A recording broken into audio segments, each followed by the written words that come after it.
Every budget day, markets don't just react to changes in tax slabs or welfare schemes. The real actions happens behind three critical numbers: the gross market borrowing, net market borrowing, and the fiscal deficit. Hello everyone, I am Surabhi Bashvi for SME Futures, and in this video, I will break down these terms for you.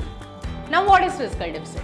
At its simplest, the fiscal deficit is the shortfall between what the government spends and what it earns in a year. If revenue isn't enough to cover expenditure, the government has a gap. That's the fiscal deficit. Think of it like a monthly budget. If your expenses are more than your income, you borrow. That gap is the fiscal deficit. It's usually expressed as a percentage of GDP because policymakers want to see how big the gap is relative to the size of the economy. A higher fiscal deficit signals heavier borrowing and potentially higher long-term interest rates. Now, what is gross market borrowing? Gross market borrowing is the total amount the government plans to raise from the market by issuing bonds or securities in a year. This includes money taken to pay old loans too. More borrowing is equal to more bonds is equal to higher interest rates. A jump in gross borrowing can push up bond yields and pressure interest rates. Now, what is net market borrowing?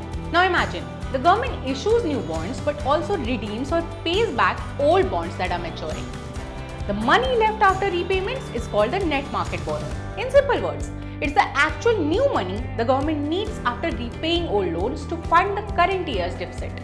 Markets often watch this figure more closely than gross borrowing because it shows the actual new financing need.